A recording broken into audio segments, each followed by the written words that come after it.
నమస్తే అండి. కృష్ణా పుష్కరాల్లో భారీగా అవినీతి జరిగిందని మీరు ఆరోపించారు. మీ దగ్గర సాక్ష్యాలు ఉన్నాయా?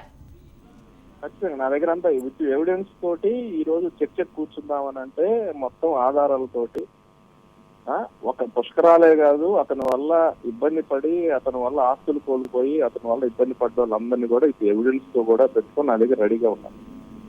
రైట్. అలాగే రామకృష్ణారెడ్డి గారు, వైసీపీ టీడీపీ మధ్య ఎప్పుడు కూడా సవాళ్లు ప్రతి సవాళ్ళు అనేవి జరుగుతూనే ఉన్నాయి.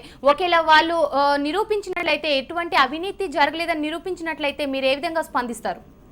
ఖచ్చితంగా నేను చెప్పాను, ఇంతకుముందు కూడా సవాల్ చేశాను, ఇప్పుడు కూడా చెప్తా ఉన్నాను.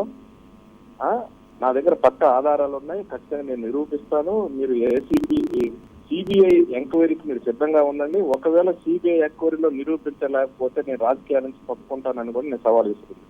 రైట్. అలాగే రామకృష్ణారెడ్డి గారు, పక్క కార్యకర్తలను పోలీసులు అరెస్ట్ చేస్తున్నారు. మరి దీనిపై ప్రభుత్వం ఏ విధంగా స్పందించింది? మీరే విధంగా స్పందించబోతున్నారు?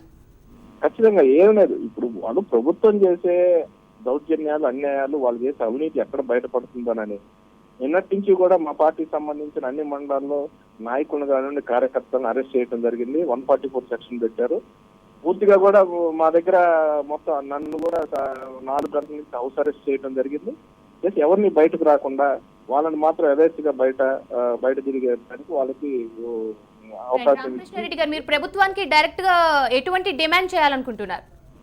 ఖచ్చితంగా వాళ్ళు ఇప్పటికైనా సరే ఎరపతినేని శ్రీనివాసరావు చేసే అక్రమాలు, దౌర్జన్యాన్ని అరికట్టకపోతే రాబోయే రోజుల్లో ఖచ్చితంగా ఎవరైతే బాధితులు ఉన్నారో వాళ్ళ తరఫున మేము నిలబడతాం.